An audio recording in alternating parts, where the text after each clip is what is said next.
Okay, good evening, everybody, and welcome to tonight's show, The Order Paper.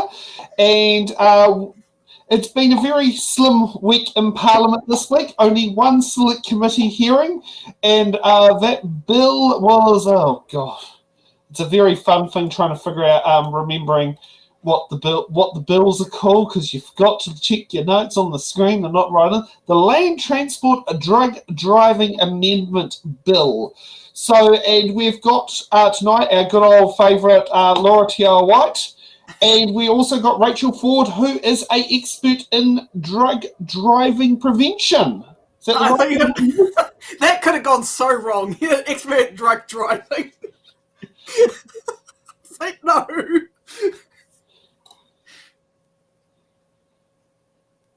So, would that be the best way to describe your expertise, Rachel? Yeah, I've worked in the area 20 years, and it took me into university to do a bit more study on the policy area. So, yeah, I do know a fair bit about the issue. Starting with, actually, my mother was killed in a crash in 2004 to do with somebody drug driving. Yeah, who was a menace on the road and had been constantly crashing and not drug tested except by his methadone clinic. And then 40 days before he killed my mum, he went to court for writing off 3 cars when he was drugged out of his brain. That wasn't detected by police, but he was sentenced to traffic school for 40 days earlier. They're like, careless driving. He's been careless driving a lot. He's ridden off a lot of cars in the last few years. Traffic school's needed for this guy. Yeah, that's definitely not a fun way to sit there and look at it. And Laura, how have you been since you've last been on the show? Pretty good. As someone who has been hit by a minibus, I can empathise with what Rachel has gone through. It is not fun being in a motor vehicle crash. I have never been a drug driver myself, except on prescription drugs, taking legal dosage.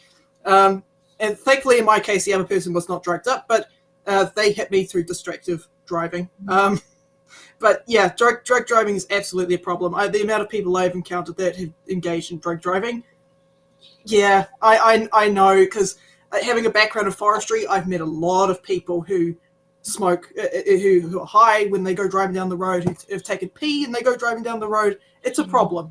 A real problem. And it's a problem that I'm very concerned about. Okay, so let's get to the first part of the show. We're going to see good old Uncle Andy,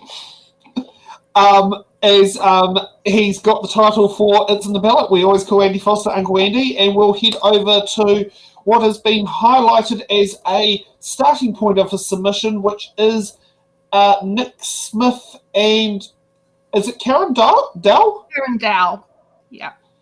Okay, I'm just hoping now we got that close to. Are you able to hear me okay there? We can hear you and see you, Your Worship. Lovely. Thank you for the opportunity, and could I acknowledge my former parliamentary colleagues and the opportunity this morning to make this submission. But Nick, I'm Nick, hoping that the Dow family... Nick, just before we start, we've got you down for 5 minutes. I'm going to give you a little bit of extra time, but I will let you know when there's a couple of minutes to go.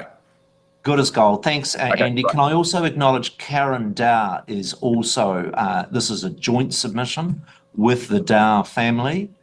My interest in this, and I'd say more than interest, passion about this issue, was driven by a terrible accident on the 31st or New Year's Eve in 2017, when Matthew Dow was killed by a woman off her face on drugs in Appleby, Nelson. Matthew was a very talented young man who was holidaying. He was travelling from Nelson to Kaiteriterre. There'd been repeated reports of this particular driver driving incredibly recklessly, and the accident cost him his life that evening. For the last 6 years, I have been and made a commitment to the family to do everything I could to see random roadside drug testing introduced, and the submission this morning is a continuance of that campaign. When I look at the statistics of 105 actual deaths per year where people have drugs in their system, And just ever since we launched the petition in Nelson that was presented to Parliament, is I've just been amazed by literally dozens and dozens of families contacting me from all over New Zealand wanting to support the introduction of random roadside drug testing. I would share with the Select Committee my experience in the 1990s. All of the arguments that you're hearing this morning were equally heard when in the 1990s random alcohol testing was introduced. And what we saw with that measure was that within 5 years, the number of alcohol deaths had been more than halved. I believe this road safety measure has exactly the same potential, effectively to halve the road fatalities from drug-impaired driving in New Zealand. That's almost a death a week, and that's why I would plead with the Select Committee to, exactly the same as in the 1990s, have the courage to carry through with this road safety measure. For all the naysayers, I'd point out that both in the United Kingdom and Australia, this safety measure has been in place and has been successful. I do think that the Select Committee needs to be quite practical in the way in which they introduce these provisions to make them workable for the police.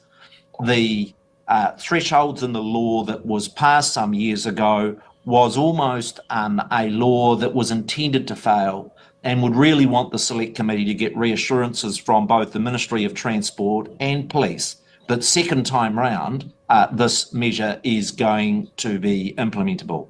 I'd like to hand over to Candor, the chief petitioner that came through, and the mother of Matthew Dow, who was killed by a drug-impaired driver back in 2017. Thanks, Nick.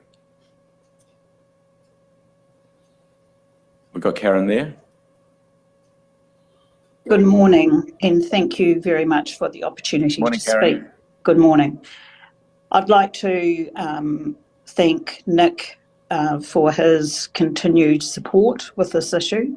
I was an intensive care nurse during that time where roadside breath testing, alcohol breath testing was introduced. And I, in my workplace, saw firsthand the dramatic effects this had on casualties and road deaths. Matthew's death was not an accident, but rather a preventable incident caused by a drug-fueled driver. In the UK and Australia, a line has been drawn in the sand, and I believe that we need to do the same here. One could argue degrees of impairment, but you could also argue degrees of impairment with the current alcohol breath testing level. A seasoned drinker could argue that they are not impaired at 250 micrograms, whereas a infrequent drinker could be off their face. So I think arguing the degree of impairment is like arguing the length of a piece of string. There's never going to be an end to it. But I think morally, any government has responsibility when there is a known cause for 1/3 of all road deaths being caused by a factor that we have the tools and we have the manpower to be able to reduce this factor significantly.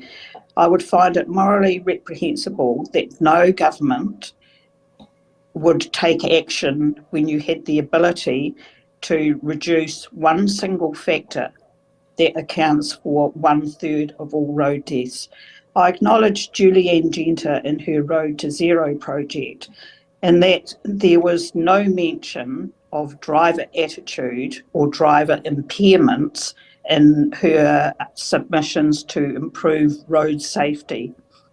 I find this negligent in the fact that we have a known cause for 1/3 of road deaths, and yet to this day, no government has been able to implement a robust measure as they have with seatbelts or breath testing to significantly reduce road toll? Karen, thank you. I've got questions, first of all, from Tom Rutherford, then from Grant McCallum, and then I've got one if we've got time. Thank you. I'm going to use the buffer I've got here at the moment, guys, so take us to, but we've got about another 3 minutes. Tom. Thank you, Mr. Chair, and thank you, Nick and Karen, both for your submissions.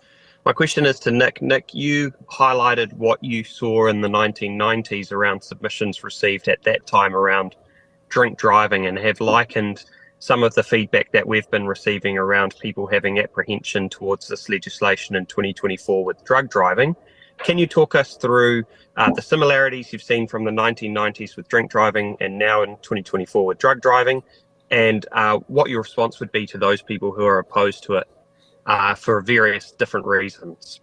The two big arguments in the 1990s against random roadside breath testing, was that firstly, I have to do a breath test even though there is no other evidence that I'm in any way breaking the road rules. It is totally a random test. And so this whole Bill of Rights legal argument, and I say that it was wrong then and it's wrong now. The imposition on me when I drive down the road, as I did a fortnight ago and was pulled over for 2 minutes to have a breath test, in my view, was a very small inconvenience that I'm happy to have, knowing that there are not going to be drunk drivers on the road. The second argument that was put forward in the 1990s, but alcohol affects people differently. Some person can drink 3 jugs and they're safe as a church, and others have 1 jug of beer and are a risk. My view is we're here exactly the same argument about drug impairment. Inevitably, when you are a regulator, you have to push a line in the sand. And in my view, that is absolutely true of drugs, whether it be cannabis or P or any of those mind-altering drugs. Inevitably, to make the regime practical and workable, you have to make exactly the same call with alcohol, draw a line and enforce it. Thanks, Nick. Grant. Yeah, g'day. Morning, Nick and Karen. Thank you for your submissions. But question for you, Nick. I know you tried a couple of times to introduce a random testing bill through a members' bill. Why were you unsuccessful? What went wrong there, mate? I had 4 separate attempts at bringing a bill into the House, and as you know, you can seek leave in the House to do so. So in 2018, 2019 and 2020, tried to seek leave of the House. I had a bit of a scrap with the Speaker at the time, and I was deeply offended that the Speaker of the House chose to block the bill. That resulted in a bit of a where I got biffed out of the House. I don't regret it. My view is that when I've got families like the Dowers who have lost innocent lives, but I was disappointed.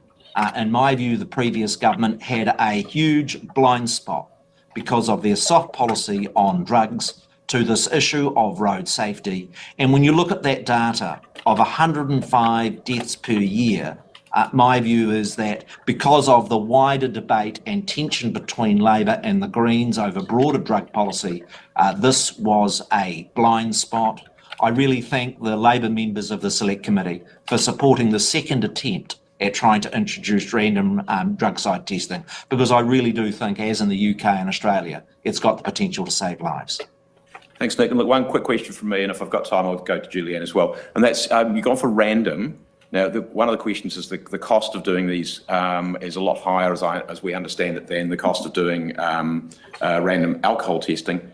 But if you were doing them in association with random alcohol testing, so you stop one for alcohol, go, I think I might do drugs in this one as well. Does that work for you? Yes, it does. I've got a huge level of confidence that our police are going to be focused on trying to get the best road safety dividend for New Zealanders.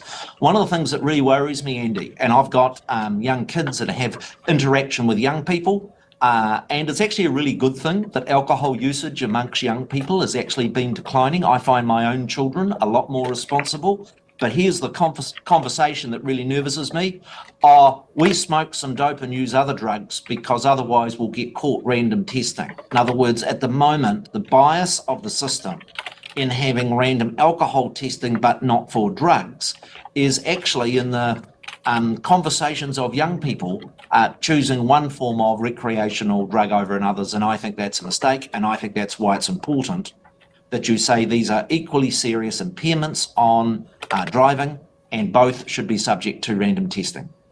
That's very helpful. Look, Nick and Karen, thank you very, very much. Sorry, Julianne, we've run out of time on this one, but I'll give you the first call next time.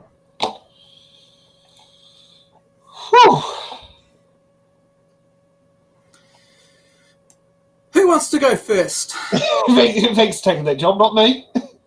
All right. I like to take notes when I'm listening to people. So I want to respond to me and Nick. The fact of the matter is that all drugs, even prescription drugs, are mind-altering. That's how they work, right? All drugs are designed to alter your chemical response. But some of these drugs, in particular prescription medications, actually improve driving ability if they're used properly, like your ADHD medications and whatnot. Many people that are drug dependent, and this is why I'm a big advocate of public transport, need to utilize transport to get to work. So this is why I want to steelman Julianne Genter's position, that we should be prioritizing public transport to minimize instances of drug driving and drunk driving as well. Because that was a real problem when it came to things like forestry, is quite often, well, I've got to go to work at like 4 a.m. in the morning. Let me just get hopped up on pee and drive to work. It's like that type of thing when you could just have a boss come and pick you up who's there are lots of things that can be done. Drug driving is only, screening for drug driving is only one of the components of the solution, but not the sole key of the solution. Rachel. Like just talking about the political impasse that's existed for a very, very long time. That's to do with our political system, really, and because we have got a high population of drug users here and recreational drug users here. So that vote, the politicians are sensitive to that vote. I think one of the submissions said we've got like close to 1 million illicit drug users. So that's an election issue. That is something that is sensitive, and the politicians know it. There's also been a huge amount of deliberate clouding of the debate and obfuscation and filibustering carried out by people with good intentions in a way, but they're the legalisers, and I agree with them that they have an issue, but they seem to think that the whole thing of acknowledging drug driving as an issue will count against their political objectives. And so they've been very, very active to try and play the issue down, and they're quite politically astute. They have got people in their pockets. They tried to bribe me with a suitcase of money at one point. Oh, yeah. Do tell. Yeah, so I think that they're just exactly like the alcohol lobby. They have got politicians that are friendly to them. They're probably funding political parties as well, and that's a dynamic people aren't aware of. And our political system, being MMP, makes that ability for them to manipulate the politic very much easier. So I think that's why we're one of the last OECD countries that has not got saliva tests. I think about 20 other countries have, and we're at the bottom for road safety. We've got the second highest rate of deaths in 15 to 24-year-olds because of that, partly because of that, because we're not following best practice. So everyone else's deaths have dropped in the last few years. For youth, ours I think went up 65%.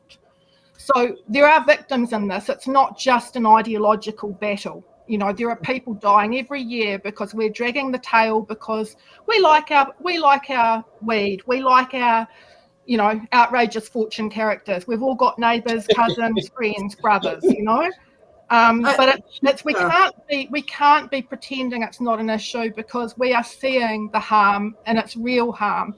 Public transport, yes, absolutely. I would love for my mum's killer to be only taking public transport. The problem is that a lot of the areas where these road deaths are concentrated, it's not the Hutt motorway, it's not Wellington. We've got safe roads. It's rural areas. It's It's young people needing to drive because they live in rural areas, and we've got an unsafe infrastructure, we've got unsafe roads, and we're not going to get safe roads because the big push that's been on for median dividers, the public are pushing against it. You are right. Oh, sorry, Sam. Go ahead. Yeah, you are right about the median barriers. I know the first week that the Aotearoa to live in section of the median barrier got commissioned, it got hit 3 times. That's 3 head-on collisions that were avoided. But some people say, well, it's a failure. But to me, that's not a failure. That's a success. Including, I nearly lost a whole family of cousins, auntie, uncles. And a median barrier would have prevented what happened. And same with my former boss's wife. A median barrier would have prevented that head-on collision. In that case was also another drug driver pushing her into oncoming traffic. And ironically, that section of road now has a median barrier down it, but it only has headed in there since in the last, I think since the expressway to Aotearoa opened, because it was at the passing lane, southbound passing lanes just south of Forest Lakes. Yeah. And it's one of those things there, like I never got to know Vivian, Lex's wife, because she was gone by the time I had my first job. But it was still very raw because it only happened less than a year before I started working there. So it's, and a median barrier would have prevented Vivian and the oncoming cars crashing and killing. I'd say there's at least 3 people in that crash killed. I'm familiar with Forest Lakes. I used to go there as a kid. So I know the road you're talking about. It is a very dangerous road. So, I mean, I totally agree with you, Rachel, about rural areas. That's where you see most of the crashes. Every day, I hear the damn siren going off all the time around here in Aotearoa. We've virtually got no public transport services in our district. That's how much of a problem it is. And we've got people who are elderly or people that, take medications for whatever purpose, and it can, some of these drugs can cause people to be fatigued, fatigued driving and stuff like that. And, they fly off the side of the hill, it's into Pukaha where my brother works. It's ridiculous how much could be potentially solved through improving our infrastructure and improving public transport. It's just not going to happen. So we need to focus on driver fitness, and we will for a long time yet, because we're high income country, low wage country, and most of the first world are moving. They're setting legislation right now that within 5 years, all new cars have to have driver impairment prevention systems. We will not get the benefit of that here because our people cannot afford to buy spanking new high-tech cars. We can't even get them to agree on having daytime running lights. We need to catch up before we go forward. We're not even caught up with other people who've been doing oral fluid testing for up to almost 20 years now. We haven't even got to step 1 before they're moving on to the next thing now. But they've had the benefits of that, and that's why their road tolls, they've had the benefits of that and evidence-based policy for quite a while, and that's why we've got these horrendous road tolls, and we're so isolated down here that people don't realise what the rest of the world's doing, and that it's actually quite normal, unlike what organisations like Normal are painting this as if it's some new thing that's really suspect and got heaps of problems, and it's not actually that at all. It's a common accepted road safety policy in most places in Europe, all around the world. Not just Australia, which is how Nick and things always mention Australia. That's just because they're close to us. It's actually being used. Most countries in the OECD have oral fluid testing in some form. It may not be random, but they're using it. And for Dave, who's put on there, I drive my lights on. Whenever I'm doing long distance driving and I am driving an oncoming traffic lane, I always turn my lights on so the car coming the other direction can tell I'm driving towards them, not driving away from them. So that is what I always do. And if I see something happening the other direction, my first demand is turn the lights on so the car coming the other direction knows, oh, heck. little safety things there. That's just me, and that's just me. And the interesting thing is, for headlights, if you're driving your headlights on, you're 30% less likely to have a head-on collision. That is true. Yes, that is true. I'll be honest, I don't do that around the city. I only tend to do it when I drive north of Aotearoa or north of Masterton. Yeah. What did you, Rachel? I have so many questions because in regards to some of the data that Julian Genter brought up in the debate. I know you haven't seen the debates, but I was just wondering maybe if you had a clue of what she could be referring to. But she said that, and I'll quote her, contributing factors for fatal and serious injury crashes from a 10-year period from 2014 to 2024, overwhelmingly the vast majority is from alcohol. It's 56.6%, a huge contributing factor. The next biggest factor to be fatal in serious injury crashes is inappropriate speed at 30%. Of course, after that is 10% is attributed to loss of control. And usually loss of control is often related to driving at a speed that is higher than safe. So if we go down, drug suspected or confirmed is 7%. No, so they've got a form that the police fill out that goes into the crash analysis system, and it weights speed, alcohol, and lack of seatbelt are given an extra weighting. Right. So okay. It's called the greatest enforceable risk policy. So it's really a monitoring and evaluation tool to see, because we're very enforcement based, our road safety. It's the key cornerstone of our policy. So what that actually does is it invisibilizes other causes like fatigue, drowsy driving, and all that, because if there's two of those factors in a crash, they put it in the alcohol or they put it in the speed. Right. Okay. So the actual counting system is called the jelly bean system. That's what we call it. Yeah, our unofficial little joke name for it, because it's not funny, but we call it the jelly bean because they get the coloured jelly beans and the colours they like speed and alcohol. It makes them look good, and it gives them a justification to keep on getting money to spend enforcing those things.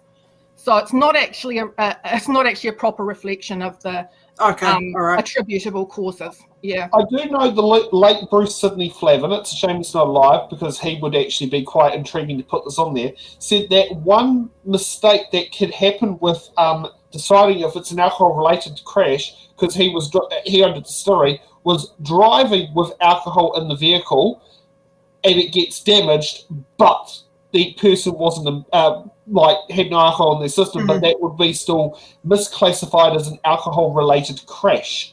Has that been tidied up, or is that still happening? It's basically just looking at the content of the blood. They're not looking at when they're classing, like the ESR are the definitive studies, because they're looking at the drugs and alcohol in people's blood, and those are saying that drugs and alcohol are running neck and neck. With youth, it's more a combination or more drugs. With people under, because they've got the zero alcohol limit, so it's more drugs with youth. And that's where our big, huge increase in road toll is, because taking away the alcohol, they've just shifted to other stuff, which Nick touched on that. But where was I going with that? Oh, yes. No, it's really complicated to be able to attribute a crash to one cause. There's usually a few causes. So the impact of alcohol or drug may cause you to not deal so well with bad weather, because cannabis causes blurry vision. When at night vision is affected with cannabis, reactions and things matter more when it's wet. So there's multiple causes to any crash, but they set the alcohol limit worldwide years ago when the limit was brought in was 0.08. And the reason for that is when they looked at culpability crashes, even though people aren't extremely impaired at 0.08, and the majority of alcohol-related crashes were at double that amount, they could actually see from culpability studies looking at whether they'd done a major contribution in their behaviour to the crash, that at 0.08, this is how they set that limit, not because people were really impaired, but at 0.08, they could make a legal case that over half of people had done something really stupid who had died. Who had died, over half. It was about 52%. So they're like, 52% of people at 0.08, definitely the alcohol caused them to die. you know. Okay. What is our current law limit on that one at the moment? Because I know it is 250 and 400, but that's based on We've the got a soft limit like the rest of the world, a soft limit of 0.05. So that's mild impairment. It's pretty mild. And that's just what they're going to do with the drug driving, which is it's a ticket, it's demerits, it's a fine. It's not criminal. It's not criminal. So it's like, hey, you're getting a little bit risky here. Please don't do that. But if you do, we're not going to criminalise you. We just want to try. That actually matches up with, as you say, 0.05 matches with the what they're doing 250. Which is the new limit. Yeah, because I know someone who was was exactly 400, and somehow managed to get the 250 to 400 punishment, not the 400 plus. The breathalyzer test, just the same as the oral fluid, they're not 100%. So you need to have a blood test, and that was what a few people submitted on, because for some bizarre reason, the blood test was added in because the prior law was judged by the Attorney General as possibly breaching the Bill of Rights because it's presuming people guilty when we know there's a small error rate. It's bigger with drugs. It's a bigger error rate for a false negative, but there's a small error rate of about 1%, and that's been misreported. And actually, Judith Collins in her report said 5%, and she's incorrect, which has caused a lot of people to get all stirred up and go, oh, there's all these innocent people going to get fined and get demerits. She's actually confused her references. We've gone and checked her references, and she's incorrect about 5%. There'll be a 1% false positive rate. And the thing is that the previous advice was to put in a blood test. You can request a blood test the same as with a breathalyzer check. That's fair. And that was needed to bring it more compliant with the Bill of Rights. This bill takes that away.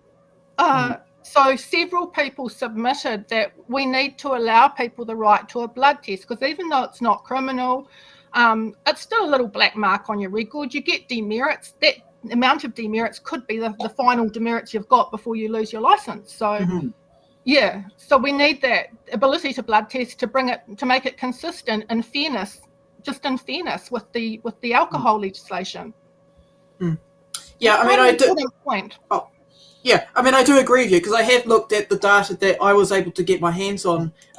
It is very difficult to put driver deaths down to one cause. You can't do it because there are some drugs that cause fatigue. There are different reasons for fatigue, different reasons for driver distraction, different reasons. Drugs can be a contributing factor, but yeah, I mean, I think there was a point that, to be fair to Julianne, she did bring up at some point. But she probably was trying to bring that up with Nick. Yeah, I'd have to go over my notes, but I think I do recall her mentioning that. She asked, can we divide up? I do remember her. She asked, can we divide it up to how many of, like Nick said, we're going to save half the drug drivers from dying, which would be 50 people a year. And she said, are you sure? Because can you say that all those crashes were caused by the drugs? Now it's going to vary. It's going to vary because this is where people just epidemiology is very important. So it depends how many people are using a drug, plus also how impairing that drug is. So methamphetamine is more impairing than cannabis. It's like about 10 times crash risk approximately on a normal driver. But if you've only got very few people using methamphetamine, like 1% of people, that may cause the same number of crashes as if you've got 5% of people stoned on cannabis, because the cannabis may be only 3 times the risk, the methamphetamine's 10 times the risk, but it's also about how many people are using it to arrive at the figure of their share of the toll. I would love to, if you're able to share any data or anything, I would love to look at that. I love looking at data. No, I mean, we tried to do an assessment of the attributable risk based on the prevalence of drug use in drivers in New Zealand and the risks of those particular drugs. And I think Nick's actually hit it about right, because any policy, you're not going to get everybody to stop doing the behaviour. And one issue they're having in Australia, where they've evaluated the things, they've said that it is saving lives, but they need to get a substantial life saving, the same as we did with the alcohol legislation, because it hasn't saved as many lives as alcohol legislation did. But to boost that, there needs to be a much higher level of testing and a belief among young people that they're going to face a test because they haven't been doing enough. And so there were 2 evaluations done of Victoria and Queensland recently, and the recommendations by Monash University and the Auditor General was that they need to basically double the amount of tests they're doing because it's working, but they need to get more benefit, more cost benefit from what they're doing. I'm sorry, Rachel, I just got to address one chatter. Dave, I am pro cannabis. I'm pro marijuana legalization. I think you are being quite unfair. What I'm doing is I'm just asking Rachel some questions. I don't necessarily agree with every single point that she's putting forward. I'm just being polite and hearing her out. Okay? So, dude, don't do that. Gee, you saved me a job there.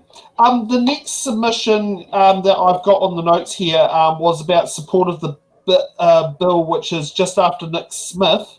That also has a bunch of questions associated with it. Should we proceed?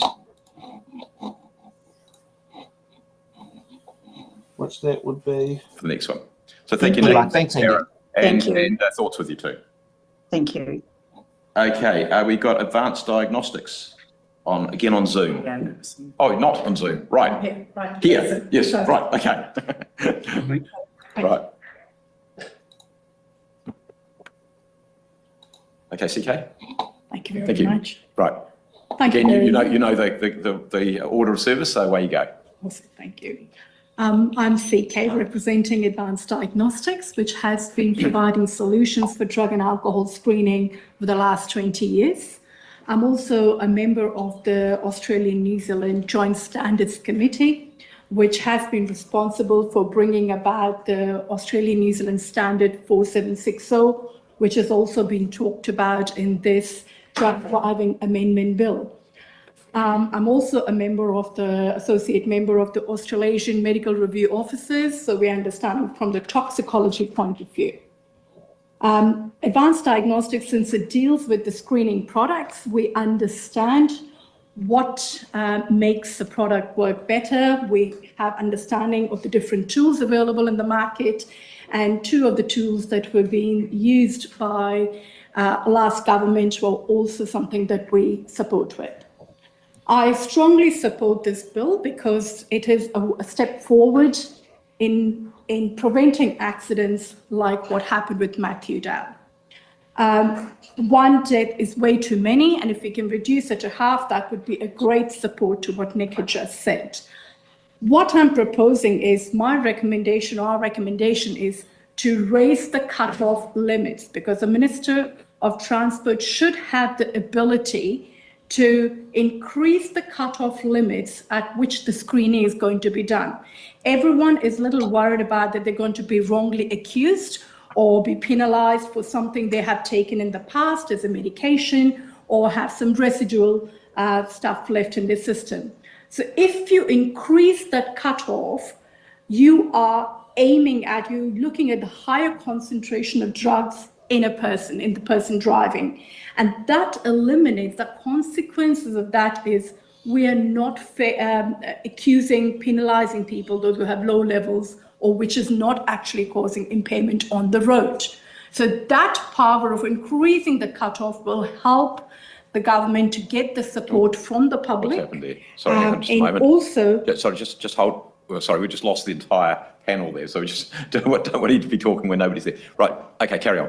So where do I start from? No, that was okay, it was just momentarily. Yeah. Sorry, we just lost the entire panel there, so couldn't see any of you and didn't know whether any of you could actually hear what was going on. It says signal lost, so yeah, good, right, okay. So this will consequently lead to decreased causes of the false positives that we're so worried about, and the focus will mainly be on keeping our roads safe from the people who are highly impaired from drug driving. So managing the risk in an effective way, so situations like Matthew Dow don't happen again. My children drive on the road and I want them to be safe as well, and so does everyone else. Whatever can be done to mitigate this is important. And my second recommendation is, instead of having a whole panel as what the Australian-New Zealand standard stipulates 5 classes of drugs, We, on the roadside drug testing, don't need that extended testing panel that includes opiates, because that is the major cause of prescription. But we focus on the drugs that really affect the driving, and those being methamphetamine, cannabis, and in some jurisdictions, they're beginning to have a conversation around cocaine. As we can see in our wastewater studies, the use of cocaine is increasing in New Zealand too. So aiming at those drugs that can hardly impair the drivers, we want to create a deterrent for those, and that's what advanced diagnostics completely supports this bill. In order to bring this practicality in police enforcing this, you make the cutoffs higher and you limit to the drugs that will cause the most impairment on the road. I'm open to your questions. Thank you. Thanks. Thank you very much, CK. Questions? I've got Tangi first. Thank you, Mr. Chair. Thank you for that, and thank you for the clarity around why your submission seeks to basically remove amphetamines and opioids. So there is a provision at the moment for a medical exemption process. There might be others that are captured outside of the amphetamines and opioids that still might be individuals that utilise for medical purposes, such as THC. So how do you see that aligning with what's currently in the bill in terms of that medical exemption process? Sure. THC, the medical cannabis, has two elements in it, the CBD and THC. The CBD is a therapeutic side and the THC is a psychoactive side. The roadside drug testing is not looking for the CBD element, it is looking for THC. However, if people are taking medical cannabis, the medical cannabis doctors can prescribe them, which might include some amount of CBD, might still have some amount of THC. That doesn't mean that if my doctor has prescribed me to take 30 milligrams of cannabis every day, which is 5 times the normal joint, that's okay for me to drive on the pretext of medical grounds. So if medication is given, the doctors also have the obligation to say that they should not be driving for a certain number of hours because the impairment can occur. And even if they're taking a pure form of CBD, Tangi, which is 98% CBD and 2% of cannabis, a 25 milligram dose of that with 6 ml maximum will create a 3 milligram of THC element because it still comes from that plant. And 0.02 will still be available in that CBD medication as a THC. And a normal joint is 7.5 milligram.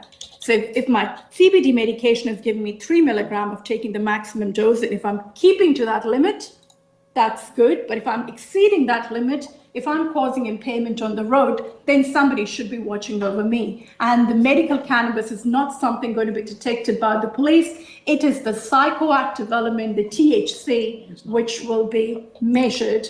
And that fear of anything medical still has some impairment effects that can happen. Hope I answered, Tangi. Thanks. Thanks, CK. I think there's quite a lot of numbers in there in relationships between doing things. We will pick those up so we can actually get anytime. If you want me to pick up and come back to you later on anything, that would be fine. No, look, that's okay. So I don't see any other questions there on the board, but so can you just tell us a little bit more about advanced diagnostics and what you actually do in terms of that? Yeah. So we help in workplaces manage risk around drug and alcohol. And that is through education, through training, through tools of empowerment so they can manage the risk in the workplaces. Because what we're dealing with at the road is similarly what people grapple in the workplaces. We provide breathalyzers, we provide oral fluid drug screening and urine drug screening. They're all the 3 different matrices in which the workplaces can keep their safety. So that's our area of expertise. Cool. So then can I ask you then, just to follow up to that, just the reliable, because one of the issues you started off with is essentially the reliability of the tests.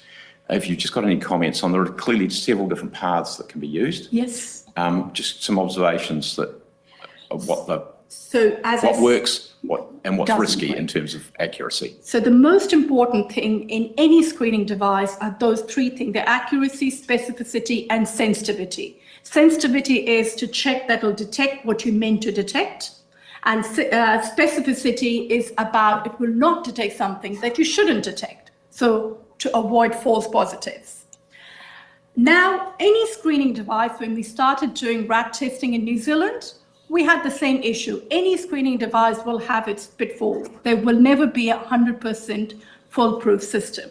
But screening helped us to mitigate many other things. And therefore, raising that cutoff, not keeping it here, but just lifting it a little bit more. So we are preventing those false positive results, which have come because of any cross-reactivity of the medication or some residual use from the previous thing, which does not impair them. That lifting of the cutoff number will allow to manage to get a better result in roadside drug testing with reliability. Can you just say, so raising that, so is this the same, so currently, is this the same bit of equipment, testing equipment that you raise the setting on? Is that what you do? So currently the Australian New Zealand standard had set a minimum bar. This is what detection level should be. The devices should be detecting, for example, cannabis at 15 nanogram per mil. That is what the standard stipulates. But if we're going to have the screening devices for roadside testing, that device for cannabis should not be at 15. It should be at a higher number, say supposing if it's 50, because it could be a number that could be agreed with the expert panel in the toxicology. If that was at 50 instead of 15, you've eliminated those false positives which could occur from just the use of the drug without causing impairment. And therefore, the system will be a lot more effective. It will be efficiency in the performance, and people will have faith in the system that it is doing what it's doing. Because currently, your bill is supporting 2 screenings and then supported by confirmation. And the confirmation can still be continued at what the standards have decided the number. The confirmation for cannabis, for example, is 5 nanogram. That means we're only penalizing, but that number got arrived by thinking that if you had that much level of drugs in your saliva, that's when you could be affected for fitness for work. Okay. Impairment is a very critical word, but fitness for work suits the best. I think we've got our point from there. That was a very interesting submission. Thanks for pointing that out, Rachel, in the notes that it puts some interesting aspects in it, talking about limits.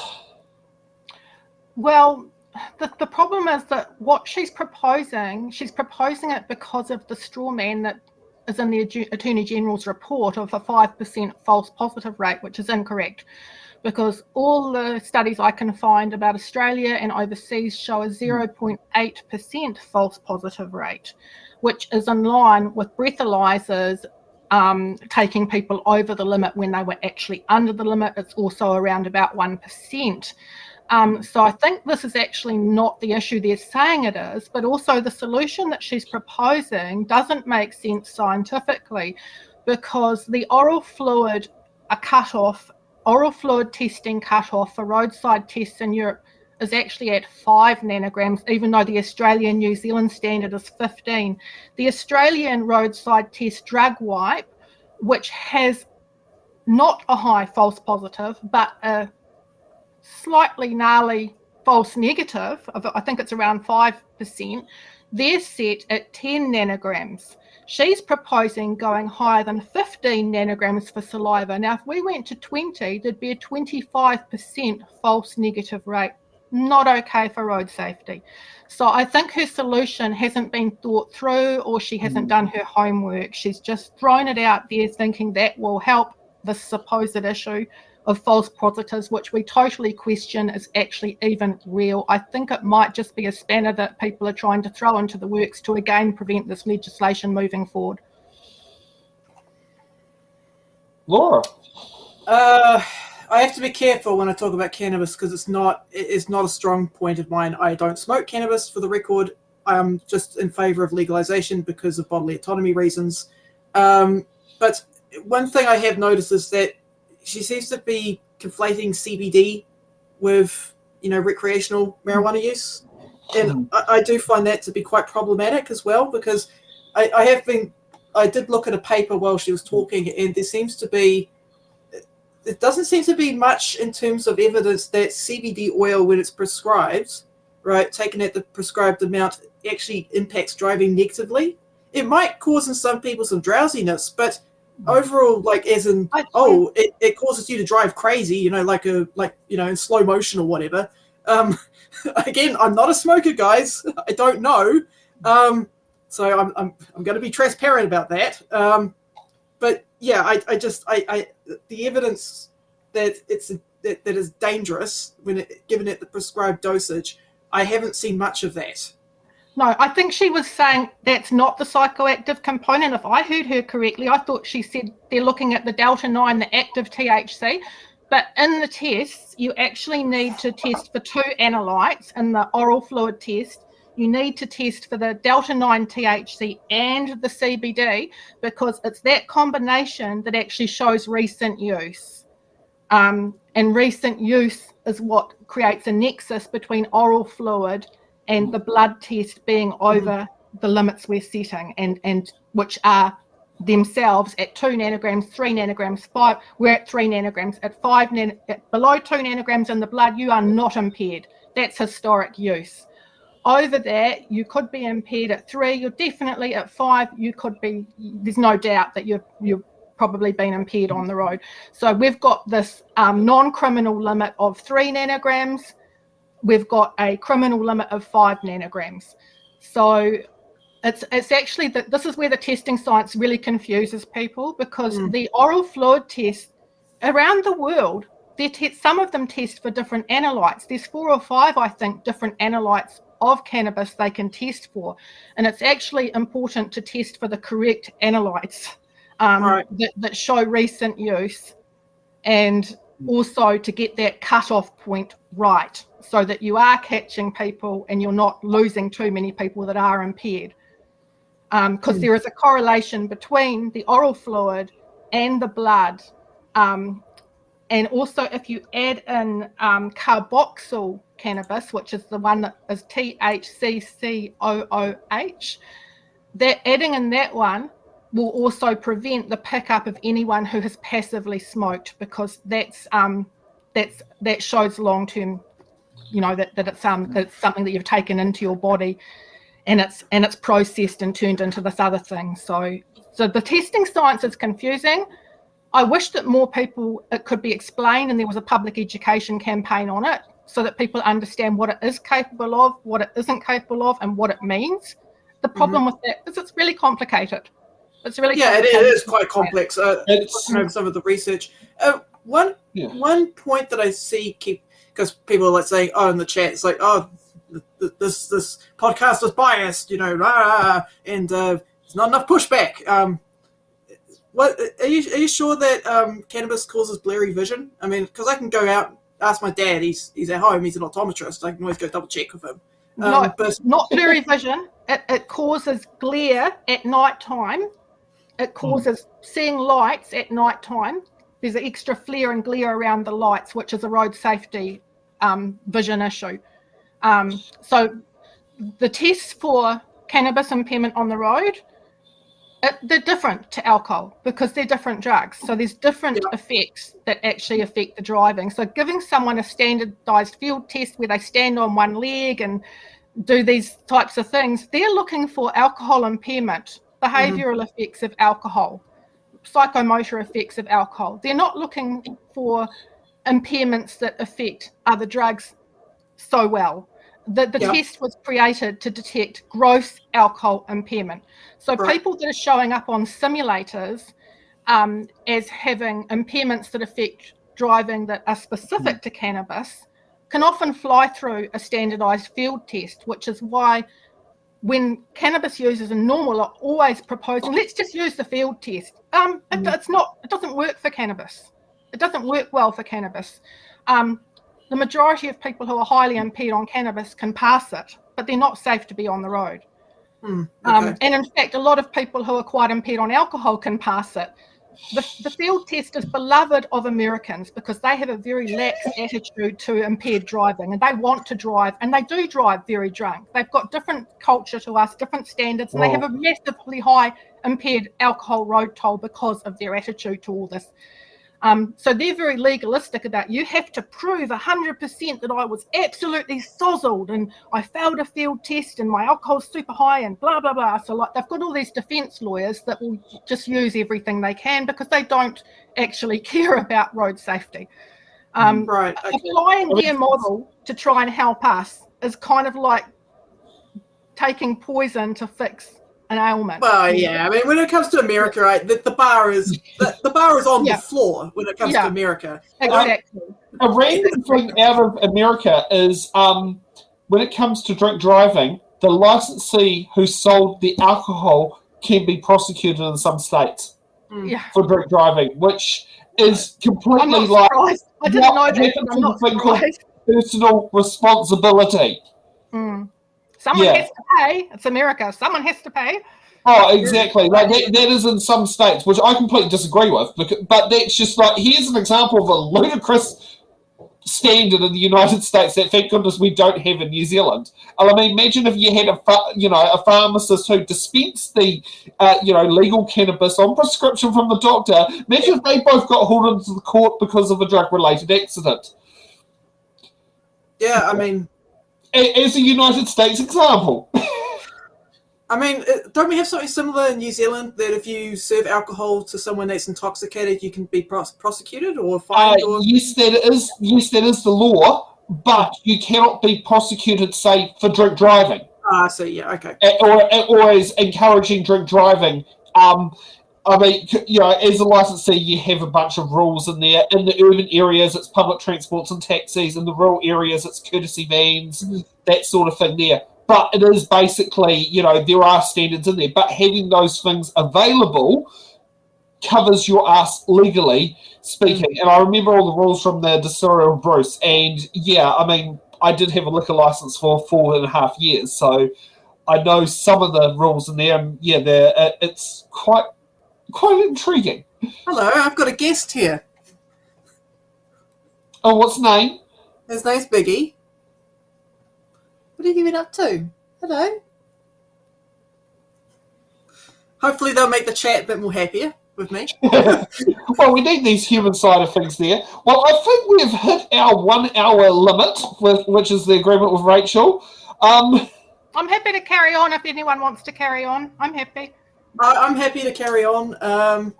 Yeah, I mean, most of what I'm going to be asking, most of what I'm going to be doing is asking questions because this is a really interesting topic. It's not one that I have a lot of knowledge in. And like I said before, it's like I'm doing everything I can to, be polite and ask and learn because the stuff I will probably go back and have a look at other data. And that's why I asked before. It's like I'd love to know of any papers or anything that you'd recommend that one could read or, got any sources or citations or anything. Yeah, I'm just looking at the notes are on there. The Medical Cannabis Council at 122 minutes. Should we have a look at their submission? Sure. Okay. Now that's where I've got to get. The annoying thing is sometimes when they do these streams, they tidy up the streams, and at other times they make it where I've got to basically boost it. So whoever was governing the stream this time made our job a lot harder.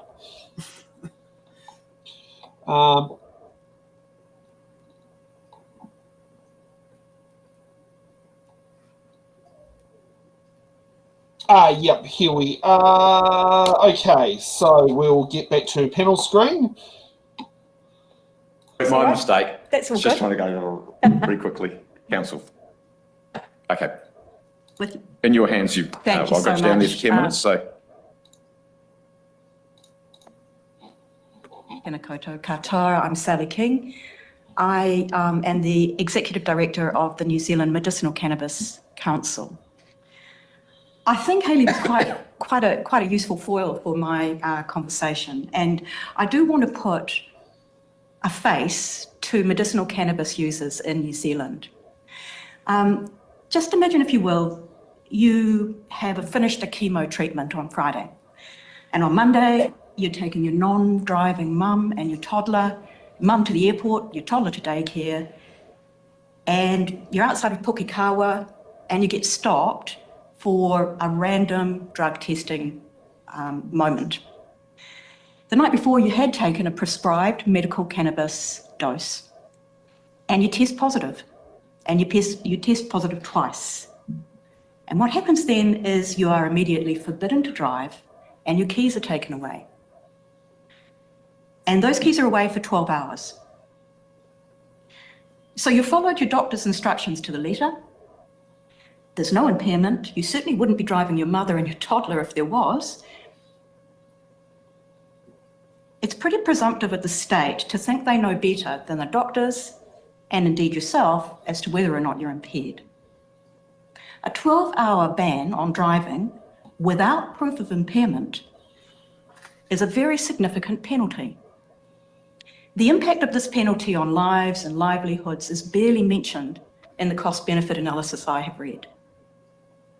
And it's damned important. It's very costly to you, your toddler, your mum, the friend who has to come and pick you up, who closes her shop so that she can get your mum to the airport. To say nothing of the embarrassment, the stress, and the injustice. Taking your keys, if you are impaired, is entirely justified. But it's an inexcusable intrusion on your day if you're not. And I think we've underplayed it in this particular conversation, the impact of the removal of your capacity to drive for 12 hours when taking a legal prescription. Now, this isn't only true for medicinal cannabis users, it's true for everybody taking prescription medicine in accordance with their doctor's advice. That's to say nothing of the fact that we know that there's a high random drug testing undertaken somewhere between 2.5, if we do 50,000 tests, 2.5 to 5,000 people will be subject to this intrusion on their lives because of the false positives. And a punitive 12-hour driving ban imposed on patients who are taking medication as they are instructed by their prescriber impacts reputation, it impacts livelihoods, it impacts childcare, it impacts insurance, it impacts employment, is particularly discriminatory to the disabled because they don't have other transport alternatives, and to those who live in rural areas. The tests don't detect impairment, they detect presence. We've heard about that quite a lot. And medicinal cannabis patients are not trying to get high, they're just wanting to function. We would ask that the tests include not just 2 tests for saliva and evidence. 1 test for saliva would take you to a test for a compulsory impairment test, a CIT perhaps, to genuinely evidence that there is impairment. But for those medicinal cannabis patients who are taking their medication as prescribed, there has to be a robust defence in law that removes this 12-hour penalty for the fair use of their medicines as they are prescribed by their doctor. Thanks so much. Thank you very much, Sally. We've got about 5 and a bit minutes, so questions, colleagues, if there are any. So look, if I'll kick one off anyway. It's just that, so that what you're suggesting is a different test pathway. So you're not saying it's not an issue, but really what you're trying to do is avoid the false positive outcomes. Okay. I'm proposing. So you're suggesting a different test pathway. Can you just walk us through that pathway that you're suggesting and what value oral tests might have in that pathway? What I'm proposing is that if a medicinal cannabis patient is in a random drug testing environment, that they do have a first saliva test. If that should prove to be that there is evidence of use of medicinal cannabis or indeed any of the other 19 prescription medicines that will be brought up on a testing screen, that person then undertakes a compared or some kind of field sobriety test. It would have to be probably a reduced model because it's quite a long test, but an opportunity for there to be evidence that there is indeed impairment before there is infringement notice or a 12-hour ban on driving. So effectively, it's a pathway to a CIT test. Exactly. Yeah. And I think the other thing that we should bear in mind here is that, you know, the CIT, no one wants to see any further impaired driving. Certainly not medicinal cannabis users. So just before I go to Cam, so you're still seeing value in the oral test, but only as a screening mechanism. Gateway, screening mechanism. Okay. I am. And then is there any value in having a lab test as part of all of that process? Certainly. Yeah. If there is impairment, they shouldn't be driving. Okay, right, thanks. Cam? Hey, yeah, thank you. I just picked up on something you said, a robust defence in law. How would you see an exemption, perhaps, scheme working, like without muddying the waters, like say something on the back of a licence or a certificate from a doctor that you carry around with you? What are you envisioning there? I'm envisaging that the police would be able to ask for evidence of a valid prescription. The method that Hayley suggested, which is on a phone, rather than carrying around a medicine, probably would work. That the police would take that into consideration, and that if they didn't feel there was any impairment, but it had shown up in the test that there might be, if they felt there was impairment, then clearly a CIT or a field sobriety test would be entirely appropriate. But if not, they should be able to go on their way. So, I mean, it doesn't. I mean, just sounds great, but it doesn't sound super robust. You're saying, just if you can show your prescription, then you don't need to be tested. Is that what I'm hearing? No. Okay. I'm saying if you can show your prescription and you don't appear to be impaired, then the police will give you the benefit of the doubt that you are taking your medication accurately and correctly, and let you go on your way. If by some chance you look impaired, then they should undertake a test that will permit them to see that there is indeed impairment rather than evidence of use. Okay, thank you. Because, so the last part, sorry, I was just sorting out the proceeds from here on. But the part of that there is if you say, well, here's my prescription, you're saying it's got to be taken on faith that you've actually met the terms of the prescription. Otherwise, you haven't driven within 6 hours, for example. Yeah. I think but you can if you look reasonably... impaired, then you go, hang on, I'm still going to test you. Well, that's right. Yeah. And I mean, we have 600,000 people or more in New Zealand taking prescription medicines that are impairing. Are we taking the view that none of those people are capable of following their doctor's instructions? Yeah. Right. That's very helpful. Any other questions, team? No, Sally, thank you very much. Really appreciate that. That was an interesting submission. It's a bit in all sorts of different directions. I mean, one thing I definitely can say is when I last got breath tested, before they did my breath test, they had to scan my driver's license to check if I had a zero alcohol limit or not.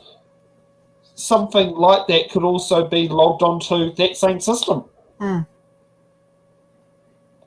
You know, because then you've got the verification that can be checked with that. It's not like, you know, the prescription pad sitting in the car. You know, there are tools out there. Yeah, I mean, I quite like some of what she said. You know, the idea of like having something on your phone to say, hey, I have a legal prescription. It's not impairing my ability to drive. You know, do we need to go ahead with tests?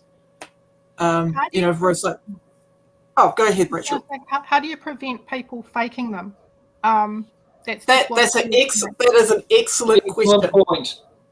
That's an excellent question, and that is something that will definitely need to be debated, and something I will need to do some research into for sure. But yes, that is a really good question. COVID vaccination passes. That was a classic example of, well, what happens if someone was using someone else's pass on the phone? Mm-hmm. Right. And that was something. So we've had a system in place now. I actually, thank goodness, I hadn't had times where I had to show both my IDs to get it, but there were people who are known for doing that, going through, showing up with other people's vaccination passes when they weren't vaccinated to get around the system. And if you weren't going to a licensed bar, you weren't likely to be asked to see your an ID. So that would be, it's like, well, what steps do you sit and do it? But like, as I said before, you know, you could scan the driver's license, and that could actually be verified, that information, along with the, because I do know certain prescriptions, they do database them with your NHI number, because I know one of the prescriptions I get, because it's got a special authority number, it's got to say exactly which doctor prescribes it, which pharmacy picks it up, which pharmacy I pick it up from. Yeah, I think it's a really pragmatic idea to have something like that to prevent it elevating to courts, so that officers can use their discretion and apply some kind of impairment test. But I don't agree with this. She's proposing the CIT field test, because we know they don't work for cannabis. We had a few submissions from MedPot users, and they are told with their prescription that they may not be safe to drive for 6 hours, which is the exact window that oral fluid will catch someone who is a regular user. It could be up to 6 hours. Most people, if they're recreational and they just, you know, have a weekend joint, they won't show positive on oral fluid after 2 to 3 hours, but it is 6 hours for regular users. Very few would go positive on an oral test after 6 hours. But with the CIT, 60% of people who are quite impaired on cannabis on a driving simulator can pass a standardised field test. So that's just not a go. But some of the submitters brought up a new technology, and I'm trying to remember what it was called. Alertometer. I think it was Alertometer. It was actually brought up in the normal submission. One of the rare things that they've said that I've actually liked, because I disagree with most of their submissions. But there is something called an Alertometer, which I looked it up, and it actually looks like it's pretty good. I don't think it's been applied in a roadside enforcement framework before. But if that was to be used for medical users, I think that would be quite innovative and useful for us. And it's something like a 60-second test. But the question with some of these things is that you may need to have a baseline from when the person was sober. So I don't know whether you need that with this Alertometer thing or not. It's being used in workplaces, which is a good endorsement. It's quite widely used, apparently. There was another app that they were talking about that I looked into that didn't sound very good, called the Druid app, because you needed a baseline, and it had some issues. But I think she's going in the right direction. We do need some protection for medical users. They're more likely to have a bit of a tolerance and be able to drive safely because they're used to using. And also, you know, they're far better to be having their medications when it's being taken for a proper reason, and they're not taking it to get high. It's not taking it to get high, and they don't have much THC, active THC, in the script anyway. So, like, they're not really a concern. They're someone that we should be supporting and removing any fear of this law, for sure. Yeah, I mean, at least, you know, they're not a threat to other drivers. That's the priority here, is getting And a lot of medicinal cannabis users, they're not driving, because I'm an ex-nurse and I used to administer hashish and medical cannabis to people when I was overseas, working overseas before it was legalised here. And they're not driving. I mean, they're people with MS and stuff that are bedbound, a lot of them. Or they're probably medically not cleared to drive. And I mean, I know that because I personally, because I've got an HT, I have to go through tests, and the one I always love about is the eyesight test, because if you get a truck driver's medical, you don't have to do this hideous eyesight test at the AA or the VTNZ. I feel like the committee was sympathetic to those views, the medical cannabis users, so they may actually achieve something with these submissions. Fingers crossed. Yeah, it'll be interesting to see what's in the select committee report. It's okay, so it sounds like there's a lot of room here for innovation and adaptation. like things can be improved, different ideas can be brought to the table. That's a good thing. Yeah. Okay. Comes down to the advisors, though. It comes down to the advisors because they're rushing legislation through this government. Yes. So are they going to just pause and look for these nice little bells and whistles, or are they just going to rush, That's Yeah, the that's what Are they going concerns. to have Uncle Andy go, please watch this submission like we've just done again, or something like that? I think a lot of the time this stuff is so complicated that the MPs just tune out. They say to the policy advisors, what do you think? And the policy advisors are new to this. I've seen in my time about 4 changes of guard with new policy advisors. So, you get them honed up and then they leave and they move somewhere else. And then you've got a new lot that are completely green. And then they're advising the MPs. And it's just a bit of I don't know what you call it, chaos, really. Well, especially when things keep chopping and changing often. I mean, put it this way. Maybe they need to have someone too good who was on It's in the Bag from running the show from when it first went on radio 1954 until 1987. Will they end up having a policy advisor like that? I mean, It's a bit like that, yeah. Yeah, it's I think the US version of that, his name was called Dr. Fauci. Because he was like a policy advisor back before Ronald Reagan was president. Yeah. I'm just trying to think of. I'm just looking on there of on going on there. Can I hold up while you're thinking? Can I just hold up something, because all of this is unbalanced, I'll admit it to the people that complain, because we haven't got a big, strong cannabis advocate here. But I think we're just trying to get an overview of the select committee here, and this is who you've got. So there were a few submissions that were incorrect, saying that the random testing hasn't saved lives over there. I just want to hold this bit of paper up, which is the Auditor General's report on how it's been working and what they think ramping up their tests can do. So I don't know. I'll just maximize your screen. It's upside down. Oh, heck, your camera's a bit blurry. That's the only thing. So it's not showing details in there. But never mind. I'll just read it out. It just says that that between 2013 and 2014, the Victorian test prevented 33 fatal crashes a year, which is more lives because fatal crashes often take more than one life. 80 serious injury crashes a year. And that they recommended that by ramping it up with an extra 100,000 tests, that will save an additional 52 serious injury crashes and 21 fatal injury crashes. So this is what the reviews are saying. They're not saying that the policies have failed. They say they're working, but there's not enough deterrence because there's not enough tests being done.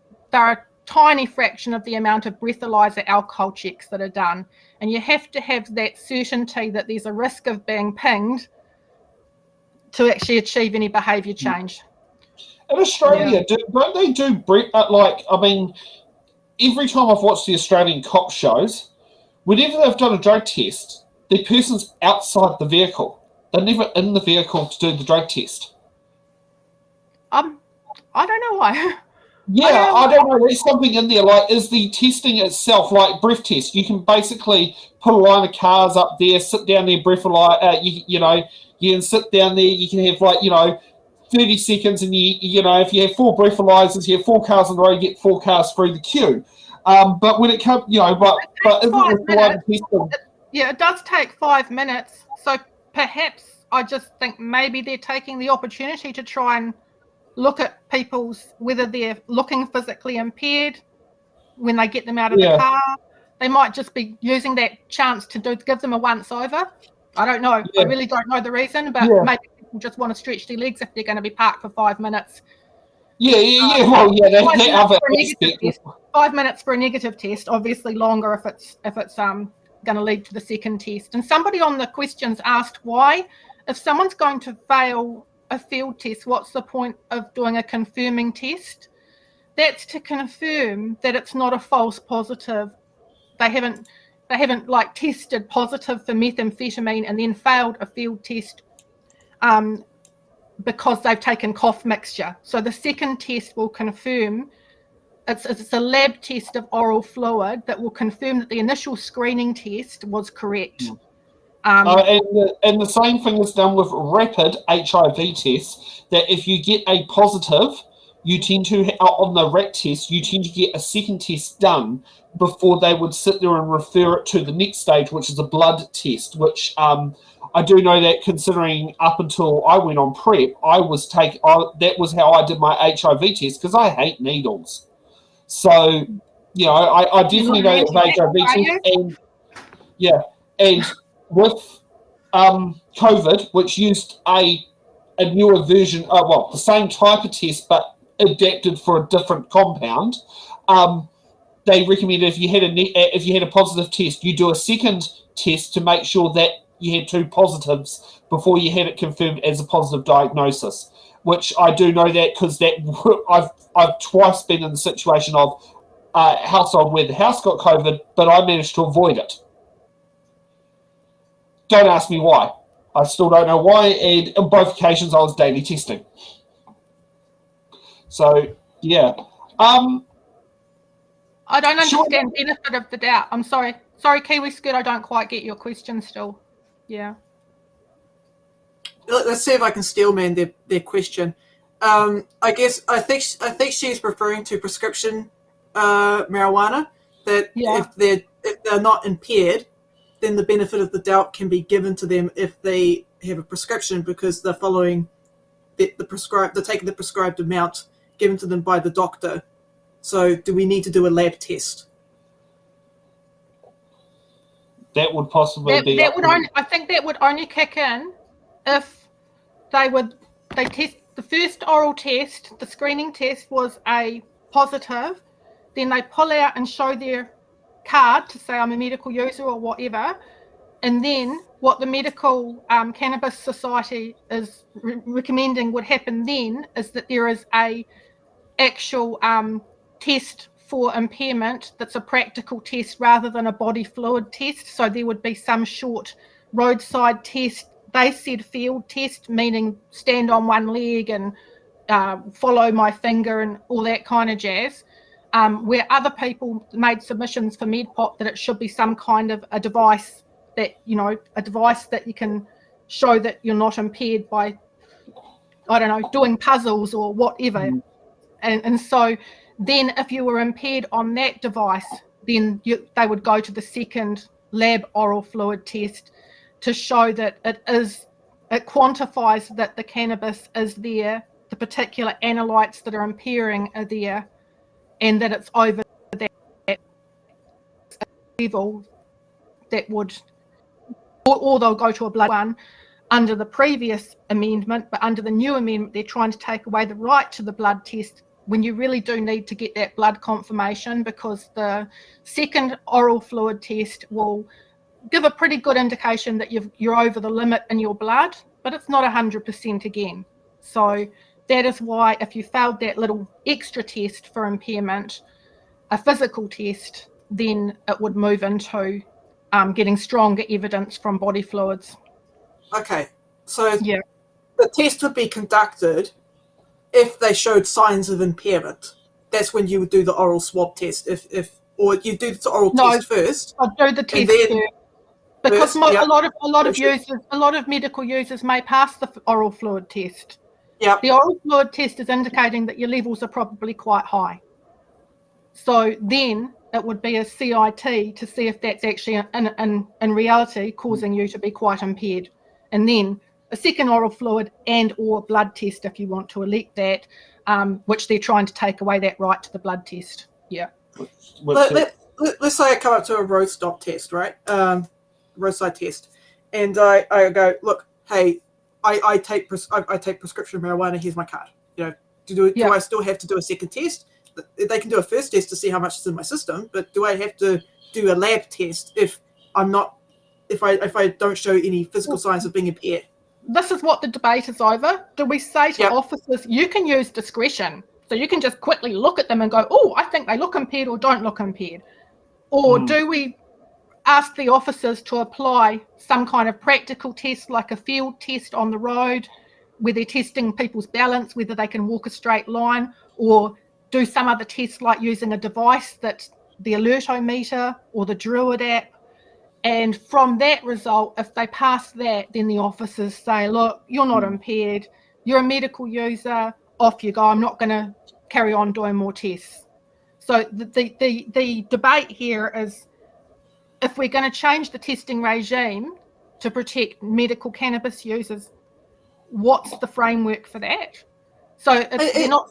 Yeah, so there was a few... Sorry, I recommend going and reading the submissions from them and from... just having a look for the name. There was another lady that... She was a medical cannabis user, and she spoke, and she was really good. I can't find her name, sorry. No, that's and thank you. I will look at that. Yeah, yes. People are proposing a few extra protections anyway, so for medical cannabis users, and they have different ideas have been thrown around. Yeah. Yeah, and for those who are wondering, this is the sort of place you have these sorts of debates, is at select committee, because that's when the public actually puts them in. You put out the ideas, then the committee goes through and evaluate the ideas, and it recommends the changes from what the building bill was at first reading before it gets sent off to second reading.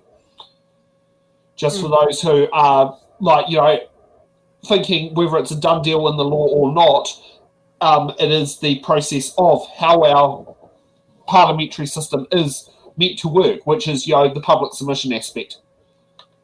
Yeah, I mean, I guess what I'd have to do is, because it is an interesting discussion, and it is one I want to be accurate on, but it'd be interesting to see how much THC needs to be in your system versus how much of that causes noticeable impairment to driving, and whether or not there can be a balance struck up between the two in testing.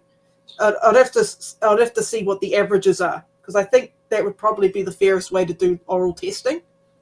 I don't know if that makes sense, but yeah, I'd have to look at the stats for that.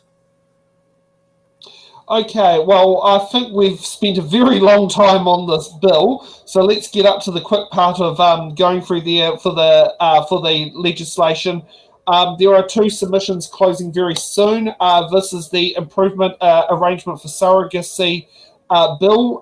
Those submissions close on Wednesday, the 18th of September, which is 2 Wednesdays away, and also got the regulatory system economic development amendment bill, which by the sounds of it sounds like an omnibus bill. For those who want to sit there and become Patreon members, you can scan the QR code that's on the top left-hand side of the screen where I pointed to, but you guys can't actually see where I pointed my hands. And going on through there. It's been a very interesting night. It's a very weird recess week, the fact that there was only one bill at select committee. It was a loaded bill. Yeah, because normally during the week you normally have 2 to 3 select committee bills tend to happen on a recess week for public submissions. This time it was 1, but we would say that's associated with the Māori King's death, and pretty much basically as soon as it was announced, the Parliament website basically turned into submissions, turned into crickets.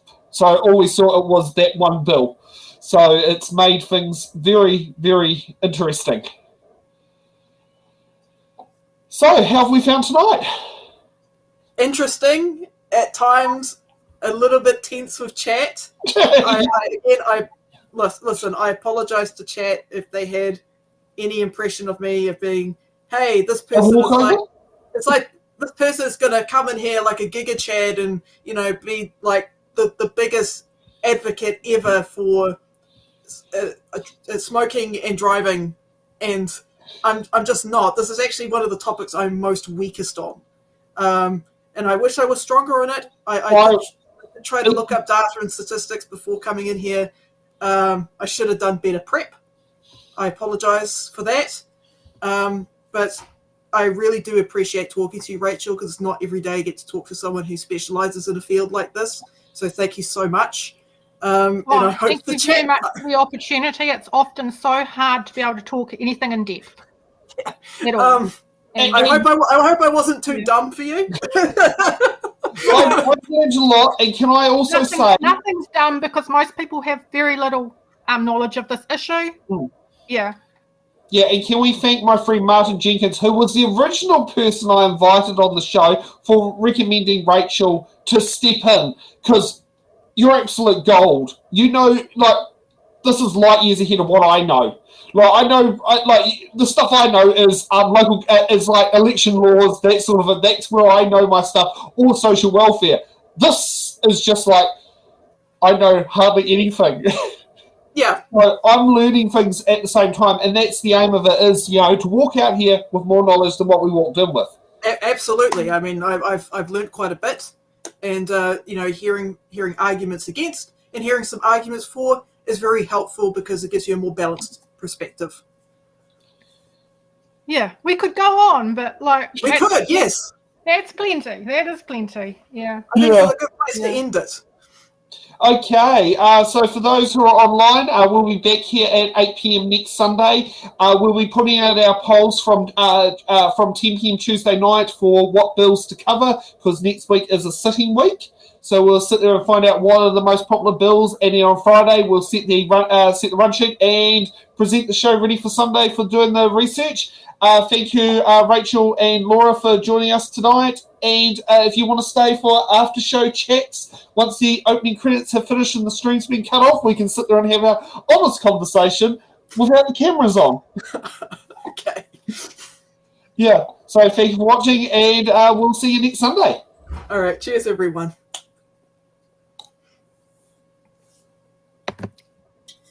Thank you for watching the Order Paper, your express ticket to the New Zealand House of Representatives.